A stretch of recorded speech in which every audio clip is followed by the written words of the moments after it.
இருக்கு. Project success ஆயிடுச்சான். அதுக்கு காரணம் புதுசாக வந்த டீம் ஹெட் தான் எல்லாம் பேசிக்குதுங்க மேடம். அது எப்படி கோபு அவங்க காரணமாக முடியும்? உங்களுக்கு ஹெல்ப் பண்ணது நான், ப்ராஜெக்டை 85% முடித்தது நான். அதெல்லாம் எனக்கு தெரியாது மேடம். ஆனால் எம்டி எல்லாரையும் கூப்பிட்டு பாராட்டிக்கிட்டு இருக்காரு. பாருங்களா மேடம், இவ்வளோ உழைச்சிருக்கோம், நம்மளுக்கு கொஞ்சமாச்சும் கிரெடிட் கொடுக்குறாங்களான்னு. கோபு, காலையிலே இதெல்லாம் பேசி என்ன டென்ஷன் பண்ணாதீங்க. எனக்கு வேறு வேலை இருக்குது, நான் போய் அதை பார்க்குறேன். தயவு செஞ்சு அளவிடுங்க. மேடம் உங்களுக்கு டென்ஷன் ஆகலையா மேடம்? புதுசாக வந்த டீம் ஹெட் எப்படி மேடம் அதுக்குள்ளே தலையில் தூக்கி வச்சுட்டு ஆட முடியும்? எக்ஸ்பீரியன்ஸ் ஸ்டாஃப் நம்மளாம் இவ்வளோ பேர் இருக்கோம். அப்போ நம்மளாம் அவங்க கண்ணுக்கு தெரியலையா? இல்லை மேடம், வந்திருக்கிற பொண்ணுக்கு லெசன் கற்றுக் கொடுத்தே ஆகணும்.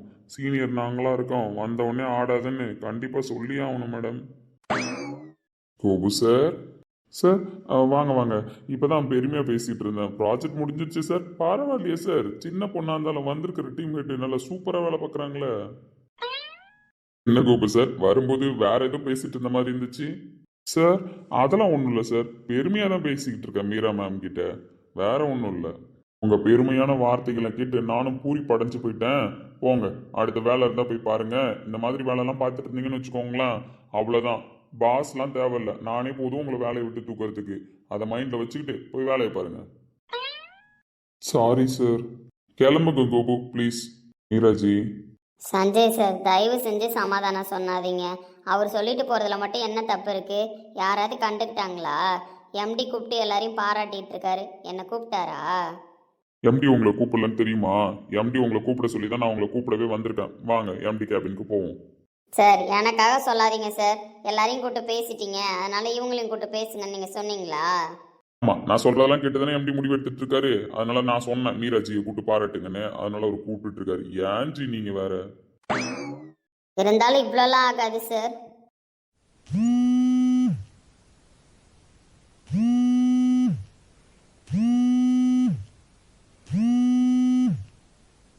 ஃபோன் அடிக்குது வழக்கம் போல, எடுங்க. எடுக்கல சார், சும்மா டென்ஷன் கிளப்பிட்டு இருக்கீங்க. யார் ஃபோன் பண்ணிட்ட போறா? ப்ராஜெக்ட் நல்லா சக்ஸஸாக முடிஞ்சிச்சு பார்த்தீங்களா மீரா? நீங்கள் எல்லாமே முடிச்சிட்டோன்னு சாரோட தம்பி தானே கால் பண்ணி வழக்கம் போல வெறுப்பேற்ற போறாரு. இல்லைன்னா ஆஃபீஸ் டைமில் எனக்கு யார் கால் பண்ண போறா? வேணாம் சார், அவர் தப்பாக நினச்சிக்கிட்டாலும் பரவாயில்ல, அந்த ஃபோன் கால் எடுக்க நான் ரெடியாக இல்லை. ஃபர்ஸ்ட் ஃபோனில் யாருன்னு பாருங்க, அதுக்கப்புறம் பேசலாம். யாரு? அவர் தான் சார். நான் ஃபோன் எடுக்கல சார், போங்க சார். எடுங்க மீரா, தப்பா நினைச்சுக்க போறாங்க. என்னதான் சொல்றாருன்னு கேளுங்களேன். அவர் வெறுப்பேத்துற மாதிரி பேசினா கண்டிப்பா நானே அவர்கிட்ட பேசுறேன். நீங்கள் இவ்வளோ தூரம் சொல்கிறீங்க, நான் ஃபோன் எடுக்கிறேன். டென்ஷன் மட்டும் பண்ணாரே, அப்புறம் பாருங்களேன். Hi Meera, happy morning. Morning sir. என்ன மீரா, ஆஃபீஸில் என்ன விஷயம் நடந்துட்டு இருக்கு? நீங்கள் என்னன்னா மார்னிங் சொல்கிற டோனே சரியில்லை. எவ்வளோ ஹாப்பியாக இருக்கணும், அதை விட்டுட்டு நீங்கள் என்ன காலையில் ரொம்ப சோகமாக இருக்கிற மாதிரி இல்லை இருக்கு உங்கள் குட் மார்னிங். இல்லை சார், ஒன்றும் இல்லை, லைட்டாக ஹெட் ஆச்சியாக இருக்குது, அதனால தான். ஹெல்த் பார்த்துக்கோங்க மீரா, ஹெல்த் ரொம்ப முக்கியம். அதுவும் கம்பெனியில் மேனேஜர் பொசிஷனில் இருக்கீங்க. ஸோ உங்களோட ஹெல்த்தை நீங்கள் தானே பார்த்துக்கணும். Sure sir, I will try. Anyway Meera, நான் ஏன் கால் பண்ணன்றதை முதல்ல சொல்லிடுறேன். Good job Meera. Anyway congrats.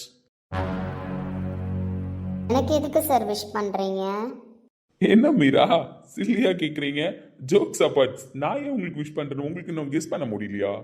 இல்லை சார், எப்பயுமே ஃபோன் பண்ணி ஏதாவது கலாய்ப்பீங்க, இல்லை ஏதாவது பேசிட்டு வச்சிருவீங்க. அப்படி இருக்கிற பட்சத்தில் ஃபோன் பண்ணி விஷ் பண்ணுறீங்களே, அதான் என்ன விஷயத்துக்காக விஷ் பண்ணுறீங்கன்னு தெரிஞ்சுக்கலாமா சார்? மீரா, நீங்கள் பேசுகிற டோனுக்கான மீனிங் இப்போ தான் புரியுது. ஓ, உங்களுக்கு நான் லேட்டாக கால் பண்ணியிருக்கேனா? ஸோ கிளைண்ட் சைட்லேருந்து ரொம்ப ப்ரெஷர் மீரா, அதனால தான் நான் உங்களுக்கு லேட்டாக கால் பண்ணி விஷ் பண்ணுறேன். ஸோ உங்களுக்கு தான் நான் ஃபஸ்ட்டும் கால் பண்ணியிருக்கேன். டவுட் இருந்தால் சஞ்சய் ப்ரோ தான் கேட்டுக்கோங்களேன். ஸோ உங்களுக்கு கால் பண்ணிட்டு தான் நான் டீம் ஹெட்டுக்கே கால் பண்ண போகிறேன். So project is yours Meera. என்ன மீரா, இன்னுமே பிலீவ் பண்ணலையா நீங்கள்? ஸோ 85% ப்ராஜெக்ட் முடிச்சது யார் மீரா? நீங்கள் தானே முடிச்சிங்க. ஸோ நீங்கள் 85% ப்ராஜெக்ட் கம்ப்ளீட் பண்ணி வச்சுருந்தீங்க. அதுக்கப்புறம் 15% ஆஃப் ப்ராஜெக்ட் உங்களால் மூவ் பண்ண முடியல. ஸோ அதுக்கு மூவ் பண்ணுறதுக்கு ஹெல்ப் பண்ணியிருக்கோமே தவிர மற்றபடி ப்ராஜெக்ட் முடித்தது நீங்கள் தான். ஸோ அதுக்கான கிரெடிட்ஸ் எப்பயுமே உங்களை தான் வந்து சேரும். அதுக்கு என்ன பண்ணணுங்கிறத நான் என் ப்ரோக்கிட்டையும் சொல்லிட்டேன், உங்களுக்கு அவர் பண்ணிடுவார். தென் நெக்ஸ்ட் ஒன், நீங்கள் தான் மேனேஜர் ஆஃப் திஸ் கம்பெனி. அதுக்கப்புறம் தான் டீம் ஹெட். ஸோ பசங்க எல்லாருமே. அப்படி இருக்கிற பட்சத்தில் நாங்கள் எப்பயுமே எங்களோட ஸ்டாஃபை மறக்க மாட்டோம். நான் என்னதான் உங்ககிட்ட கிண்டல் பண்ணி பேசினாலும் ஒர்க்குன்னு வரும்போது மீராவை அடிச்சுக்க ஆளே கிடையாது. ஃபர்ஸ்ட் அதை நீங்கள் மைண்டில் வச்சுக்கோங்க. ஜோக்ஸ் அப்பார்ட்ஸ் மீரா, யாராவது ஒருத்தவங்க வந்து பேசுகிறாங்க அப்படின்னா தயவு செஞ்சு அதை இந்த காதில் வாங்கி அந்த காதில் விட்டுருங்க. ஸோ நான் உங்களை ஒரு சிஸ்டராக நினச்சி இந்த அட்வைஸை பெஸ்ட்டாக கொடுக்கணும்னு நினச்சேன், கொடுத்துட்டேன். இதுக்கப்புறமும் நீங்கள் இதை ரியலைஸ் பண்ணல அப்படின்னா அது உங்களோட மிஸ்டேக். நம்மளோட வில் பவர் என்னன்றது நம்மளுக்கு எப்போவுமே தெரிஞ்சிருக்கணும் மீரா. ஸோ எல்லாரும் பேசுகிறாங்கன்றதுக்காக நம்ம அதெல்லாம் மைண்ட்குள்ளே வச்சு யோசிக்க கூடாது. அதை நீங்கள் நல்லா புரிஞ்சுக்கிட்டீங்க அப்படின்னா லைஃப்பில் எல்லா விஷயமுமே உங்களுக்கு புரிஞ்சிடும். என்ன மீரா, புரிஞ்சுச்சா? Yes sir. 1 செகண்ட் எனக்கு ஒரு மாதிரி ஆயிடுச்சு, அதனால தான். மீரா, நீங்கள் என்ன நினச்சிட்டு இருக்கீங்க? உங்களோட பொசிஷன் என்ன? ஜஸ்ட் ஒரு ஸ்டாஃப் ஆஃப் திஸ் கம்பெனியா? Not Meera, manager of this company. அதுவும் ஒரு உமன். ஸோ ஒரு உமன் மேனேஜர் ஆஃப் திஸ் கம்பெனியாக இருக்கும்போது அவங்களோட வில் பவர் என்னன்ட்டு அவங்களுக்கு தெரிஞ்சிருக்க வேணாமா மீரா? ஸோ நீங்கள் தான் எப்பவுமே போல்டாக இருக்கீங்க, ஸ்ட்ராங்காக இருக்கீங்க. ஸோ மேனேஜருக்கு அப்புறம் தான் கீழே இருக்கிற எல்லா ஸ்டாஃபுமே. அப்படி இருக்கும்போது எங்கள் மேனேஜரோட வில் பவர் என்னன்றது எங்களுக்கு தெரியாதா மீரா? ஸோ அதை நீங்கள் சொல்லி தான் தெரியணும்னு கிடையாது, எல்லாரும் சொல்லி தான் நாங்கள் புரிஞ்சுக்கணுன்றதும் கிடையாது. எங்களுக்கு தெரியும் மீராவோட ஹார்ட் ஒர்க் என்ன, ஸ்மார்ட் ஒர்க் என்ன, டீம் ஒர்க் என்னன்னு சொல்லிட்டு. So jokes அப்பார்ட்ஸ் Meera. Anyway congrats. Okay Meera, have a nice day. Thank you for your support in project. Bye. என்ன மீரா, டவுட் கிளியரா? சார், இப்போ கால் பண்ணாரே ஒருத்தர், இவர் நல்லவரா கெட்டவரா சார்?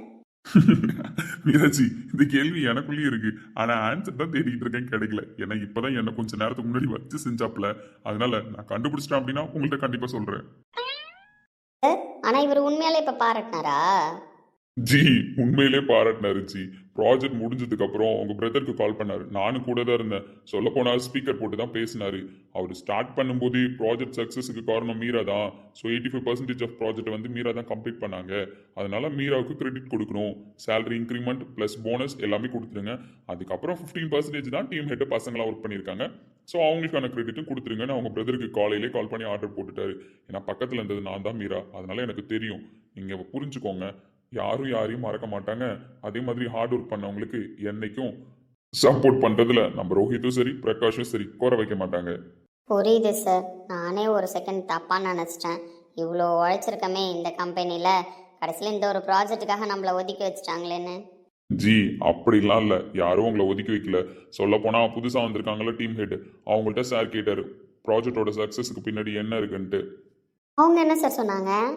அவங்களும் இப்போ பிரகாஷ் சார் சொன்ன அதே ஆன்சர் தான் சொன்னாங்க. மீரா மாமோட ஹார்ட் ஒர்க் இருக்கு. 85% ஆஃப் ப்ராஜெக்ட் அவங்க தான் முடிச்சாங்க. பேலன்ஸ் தான் வந்து நானும் உங்க தம்பியும் கோஆர்டினேட் பண்ணி டீம் கூட முடிச்சிருக்குமே தவிர மற்றபடி கிரெடிட் எல்லாமே மீரா மேம்க்கு தான் சொல்லிட்டாங்க அவங்களும். சார், உண்மையாவா சொல்கிறீங்க இல்லை எனக்காக சொல்கிறீங்களா? ஏன் ஜி நீங்க வேற சொல்றதுனால எனக்கு என்ன கிரெடிட் கிடைக்க போகுது சொல்லுங்க? நடந்ததுதான் உங்கள்கிட்ட சொல்றேன். இப்போ நான் தான் தப்பாக புரிஞ்சிட்டு இருக்கணும். பேசிக்கா எல்லாருக்கும் தோன்ற எண்ணம் தான் ஜி. உங்க மேல தப்பு கிடையாது. வாங்க போவோம்.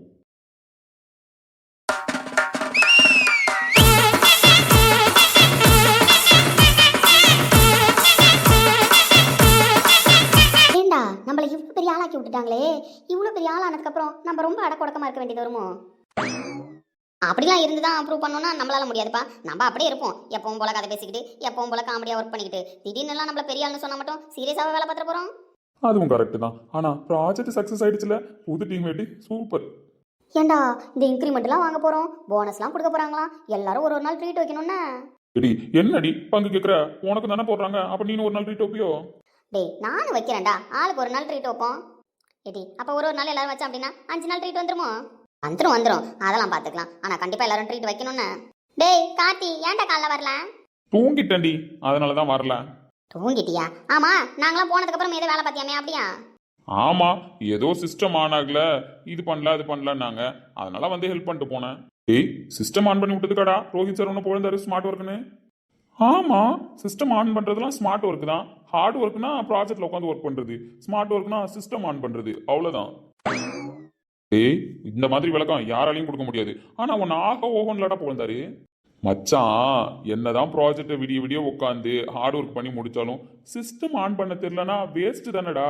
சிஸ்டம் ஆன் ஆகலன்னா எதில் உட்காந்து ப்ராஜெக்ட் பண்ணுவேன்? அதைத்தான் அவர் சொல்லியிருக்காரு. நான் ஸ்மார்ட்டா அழகா வந்து ஹெல்ப் பண்ணி சிஸ்டம்லாம் ஆன் பண்ணி கொடுத்தேன். ஏன்னா புதுசாக வந்திருக்கிற டீம் ஹெட்டுக்கு சிஸ்டம் ஒழுங்காக ஆன் பண்ண தெரியல, பார்த்துக்க. நான் தான் ஆன் பண்ணி கொடுத்தேன். எங்களெல்லாம் இன்னும் நீ பைத்தியனே நினைச்சிட்டு இருக்கல கவிதா. அப்படியே நான் நினைச்சாலும் அதை எப்படி நீ ஓப்பனா சொல்ல முடியும்? லூசு பயல. சரி சரி நீங்க கதையை கண்டினியூ பண்ணுங்க. யாழ் ரொம்ப நேரமா என்ன ஃபோக்கஸ் பண்றா, என்ன விஷயம்னு கேட்டுட்டு வரேன். எவ்வளவு ஃபோக்கஸ் பண்ணாலும் கரெக்ட் பண்ண முடியாது தம்பி. அது ஏன் பிரச்சனை, மூடிட்டு நீ திரும்படா சோடா புட்டி. அசிங்கப்பட்டான் ஆட்டோக்காரன்.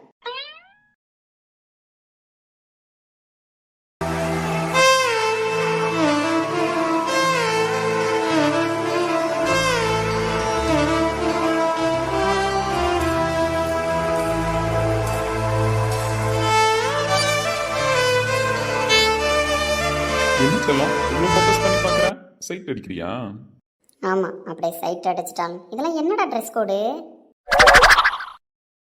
ஏன் நல்லா இல்ல? நல்லா இல்லையாவா?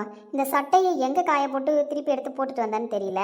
பேண்ட்டை பாதி மடக்கி விட்டுருக்க, பாதி மடக்கி விடல. ஒரு பக்கம் சட்டையை இன் பண்ணியிருக்க, ஒரு பக்கம் சட்டையை இன் பண்ணல. மேலே 2 பட்டனை போட்டிருக்க, 2 பட்டனை போடல. இதெல்லாம் ஒரு ட்ரெஸ் கோடாடா ஆஃபீஸ் வர்றதுக்கு? ஏன் சொல்லும் இவ்வளோ சொல்ற? அப்ப மாமாவை உச்சந்தலையிலேருந்து உள்ளங்கால் வரைக்கும் சைட் அடிச்சிருக்க அப்படிதானே? பைத்தியமாடா நீ? திட்டிக்கிட்டு இருக்கேன், நான் உன்னை சைட் அடிச்சிட்டு இருக்கேன்றேன். திட்டிட்டா இருக்க, ஆனா என் காதுல அப்படியே தேன் வந்து பாயுதே. நீலாம் திருந்தவே மாட்டேன்னா? நீ என்ன லவ் பண்ணவே மாட்டல்ல? அம்மா, உன் ஃபியூச்சர் எய்ம் என்ன? உன்னை கல்யாணம் பண்ணிக்கிறது. இதோ பாரு, காலையிலே நல்ல மூட்ல இருக்கேன். ப்ராஜெக்ட் சக்ஸஸ் ஆயிடுச்சுன்னு சாரே கூப்பிட்டு பாராட்டினாரு. அதனால அந்த மைண்ட் செட்ல இருக்கேன். தயவு செஞ்சு அதை ட்விஸ்ட் பண்ணி விடாதண்ணா. அப்படியா? சார் கூப்பிட்டு பாராட்டினாரா? நான் வர்றதுக்கு முன்னாடி ஏன் பாராட்டினாரு? டீம்ல ஒருத்தவங்க வரல சார், அப்புறமா கூப்பிட்டு பாராட்டுங்கன்னு சொல்ல வேண்டியதானே? சோபா, முடியலடா சாமி. ஆனா நீலாம் என்ன கேட்டகிரினே புரிஞ்சுக்க முடியலடா. எப்பயுமே புரிஞ்சுக்க முடியாத புதிராகவே இருக்கணும் ஒருத்தவங்களோட கேரக்டர், அப்பதான் லைஃப் இன்ட்ரெஸ்டிங்காக இருக்கும். ஸோ என்னை பார்த்தா உனக்கு லைஃப் இன்ட்ரெஸ்டிங்காக இருக்கும்னு நினைக்கிறேன். அதனால நம்ம 2 பேரும் கல்யாணம் பண்ணிக்கிட்டு சூப்பராக வாழலாம். எல்லாருமே லவ் பண்ற பொண்ணுகிட்ட லவ்வை ஒரு வாட்டி தான் ப்ரப்போஸ் பண்ணுவாங்க. அதுவும் சூப்பரா ப்ரப்போஸ் பண்ணுவாங்க. லவ் ப்ரப்போஸ் பண்றதுல அந்த பையனுக்கு ஒரு எக்ஸ்பெக்டேஷன் இருக்கும், அந்த பொண்ணுக்கு ஒரு எக்ஸ்பெக்டேஷன் இருக்கும். ஆனா நீ என்ன பண்ணிட்டு இருக்கன்னு தெரியுதா? அப்படியா சொல்லும் இவ்வளோ இருக்காதுல்ல? ஆமாம், நான் நல்லா தானே ப்ரப்போஸ் பண்ணுறேன். அதில் உனக்கு என்ன டவுட்டு? ஒரே ஒரு தடவை ப்ரப்போஸ் பண்ணுறவங்களாம் ஒழுங்காக ப்ரப்போஸ் பண்ணுவானா? இப்போ பத்தாலும் ப்ரப்போஸ் பண்ணிக்கிட்டு இருக்கிறவன் தான் மனசில் நிற்கிற மாதிரி ப்ரப்போஸ் பண்ணிக்கிட்டு இருக்கான்றதை நான் நம்புகிறேன். அதனால தான் என் செல்லத்தை பார்க்கும்போதெல்லாம் ஐ லவ் யூ சொல்லிட்டு இருக்கேன். இப்படி ஒரு டெஃபினேஷன் இருக்கா? அப்படிலாம் என்னால் ப்ரப்போஸ் பண்ண முடியாது. உனக்கு அப்படி ஏதாவது எக்ஸ்பெக்டேஷன் இருக்கா என்ன? எனக்கு ஏன் எக்ஸ்பெக்டேஷன் இருக்கணும்? நான் என்ன உன்னைய லவ் பண்றேன், நான் எக்ஸ்பெக்டேஷன் வைக்கிறதுக்கு? பைத்தியங்க, பேசி ஒரு முடிவுக்கே வராதுங்க. வாங்க நம்ம போவோம். டீ குடிக்க வந்தா டீ குடிக்கிறத தவிர எல்லா வேலையும் பார்க்குதுங்க. எடி, இவன் உண்மையில இந்த பிள்ளை லவ் பண்றானா இல்ல லவ் பண்ற மாதிரி நடிக்கிறானாடி? அது அவனுக்கும் தெரியாது, எழுத்தாப்புல நின்று கதை கேட்கறாளே அவளுக்கும் புரியாது. வாங்க போவோம். ஆமா, ப்ராஜெக்ட்டுக்கு நிறைய ஸ்மார்ட் ஒர்க் பண்ணியாமே, உன்னை பத்தி தான் புகழ்ந்து பேசினார் எம்டி. இப்போவும் நான் சொல்கிறேன்டி, நீ கேட்கறதுக்காக நான் வேற பதில் சொல்ல போகிறதில்ல. உண்மையிலே டீம் ஹெட் ஒர்க் பண்ணிட்டு இருந்த சிஸ்டமும் ஒர்க் ஆகலை. பக்கத்தில் இருக்கிற சிஸ்டத்தை ஆன் பண்ணி பார்த்துருக்காங்க, அது ஆன் ஆகலை. என்ன பண்ணுறதுன்னு தெரியாமல் நம்ம அட்மின் இருக்குல்ல, அதுக்கு கால் பண்ணியிருக்காங்க. அது நேரத்தோட கிளம்பி வீட்டுக்கு போயிடுச்சு போல. சரி என்ன பண்ணுறதுன்னு தெரியாமல் எனக்கு கால் பண்ணி ஹெல்ப் கேட்டாங்க. அதனால நான் வந்து சிஸ்டம் தாண்டி ஆன் பண்ணி விட்டு போனேன். அதுக்கு ஸ்மார்ட் ஒர்க்குன்னு பேர் வைப்பாங்கன்னு யாருக்கு தெரியும்? இனிமேல் 4-5 சிஸ்டத்தை ஆன் பண்ணி விடுவோம். அதை ஹார்ட் ஒர்க்காக கூட எடுத்துக்க வாய்ப்பு இருக்குது. நீலாம் திருந்தவே மாட்டல்ல. சீரியஸ்னஸ்ன்ற வார்த்தைக்கான அர்த்தமே உனக்கு புரியாதுல்ல. அப்படின்னா என்ன? நீலாம் எப்பதான் பொறுப்பாவ? அப்படியே யாராவது பொறுப்பா இருக்கான்னு சொன்னாலும் அதை ஒத்துக்க மாட்ற. நீலாம் என்னதான் கேட்டகிரின்னு புரியவே மாட்டேங்குது தெரியுமா? புரியக்கூடாது சொல்லம். இப்போ தானே சொன்னேன், இந்த மாதிரி கேட்டகரி கூட வாழ்ந்தாதான் லைஃப் இன்ட்ரெஸ்டாக போகணும்னு. சொல்லு, எப்போ கல்யாணம் பண்ணிக்கலாம்? உனக்குலாம் லைஃபோட சீரியஸ்னஸே புரியலல்ல. ஏய், லைஃப்பை எவன்டி சீரியஸ்னஸாக வாழ்வான்? ஜாலியாக தாண்டி வாழணும். லைஃப்பை சீரியஸாக வாழ்ந்து என்ன பண்ண போற? திருப்பி ஒரு லைஃப் ஜாலியாக வாழறதுக்கு கடவுள் கொடுப்பாரா? ஒரே ஒரு லைஃப் தான் கொடுப்பாரு. அதை சீரியஸாக வாழணுமா இல்லை சிரிச்சுக்கிட்டே வாழணுமான்னு நம்ம தான் முடிவு பண்ணணும். மூட்டைக்கண்ணி ஆவுனா கோவப்பட்டுருவா, இந்த 2 புருவத்தை தூக்கிப்பா. வேற எதுவும் சொல்ல தெரியாது. திருத்தவே முடியாது ஒன்னெல்லாம். ஆமா, போனஸ் கொடுக்க போறாங்க, இன்க்ரிமெண்ட் கொடுக்க போறாங்க. அதெல்லாம் வாங்கி என்ன பிளான் பண்ணலான் இருக்க? ஏன் இந்த மந்த் எக்ஸ்ட்ரா 2 பீர் அடிக்கலான் இருக்கேன். அவ்வளோதான் நம்ம மைண்டில் இருக்கிற ஐடியாலாம். பீர் அடிக்கலான் இருக்கியா? டேய், என்னடா பேசிக்கிட்டு இருக்க? நாங்களா இன்க்ரிமெண்ட்டை வாங்கினா வீட்டுக்கு அதை செய்யலாமா இதை செய்யலாமா இல்லை இந்த சேலரியை வச்சு வேற ஏதாவது லைஃப்க்கு பிளான் பண்ணலாமான்னு யோசிச்சுட்டு இருக்கோம். நீ என்னடான்னா 2 பீர் அடிக்கலாங்கிற? பவித்ரா, எனக்கு ரொம்ப நாளாவே இந்த காஸ்ட்லியான பார் இருக்கு பத்தியா, அதுல போய் உட்காந்து சரக்கு அடிக்கணும்னு ஆசை. அது எப்படா நிறைவேற்றுறதுன்னு காத்துக்கிட்டு இருந்தேன். இப்போ போனஸும் கொடுக்குறாங்களாம், இன்க்ரிமெண்ட்டும் கொடுக்குறாங்களாம். அப்ப அந்த ஆசை நிறைவேறிடும்ல. இது ஒரு லாங் டைம் கோல் தாண்டி நிறைவேற போகுது இந்த மாசம். பைத்தியம் பைத்தியம். தேங்க்யூ.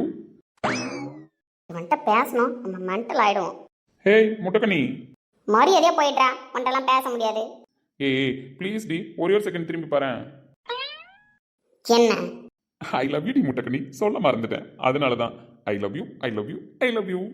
இப்பதானே சொன்னேன் இந்த மாதிரிலாம் எவனாவது ப்ரப்போஸ் பண்ணுவானா? பாக்குற இடத்தெல்லாம் சொல்லிக்கிட்டு இருக்கேன். பார்க்கும்போதெல்லாம் லவ் வருதுடி, அதை வெளிப்படுத்த தானே முடியும். அதை பார்க்கும்போதெல்லாம் சொல்லிக்கிட்டு இருக்கேன் I love you I love you I love you. முட்டைக்கணி.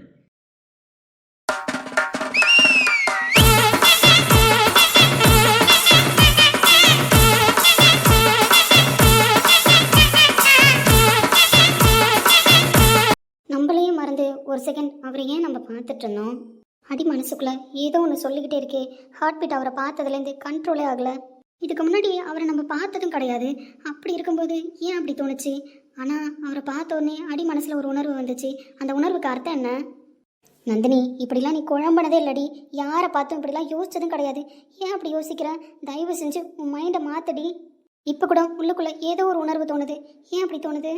யாரோ என்கிட்ட ஏதோ சொல்கிற மாதிரியே இருக்குது. யாரோ என்கிட்ட பேசுகிற மாதிரியே இருக்குது. ஆனால் அவரை பார்த்தப்போ இவரை எங்கேயோ பார்த்த மாதிரிலாம் இல்லை. நான் டெய்லி பார்த்துட்ருக்கிற மாதிரியும் டெய்லி அவர்கிட்ட பேசிக்கிட்டு இருக்கிற மாதிரியும் உள்ளுக்குள்ளே ஒரு உணர்வு இருக்குது. அவரை பார்த்தோன்னே யாரோ மாதிரிலாம் தோணலை. வேறு ஏதோ ஒரு உணர்வு தோணுச்சு. ஏன் இந்த உணர்வு நம்மளுக்கு இப்படி ஒரு ஃபீலிங்ஸ் தருது?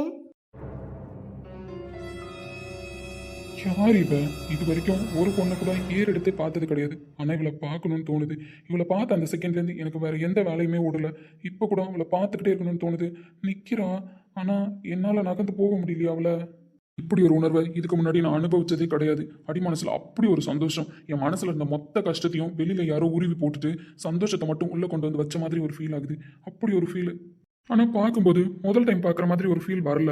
இவ ஏதோ டெய்லி என் கூட பேசி பழகிட்டு இருக்கிற மாதிரியும் எனக்கு ஏதோ பரிச்சயப்பட்ட ஒரு பொருள் மாதிரியும் தோன்றா. நான் எப்படி யோசிச்சனோ அதே மாதிரி யோசிக்கிறா. Same thinking. அது கூட எனக்கு ஷாக்காக தான் இருந்தது. அது எப்படி என்ன மாதிரி திங்க் பண்ண முடியும்?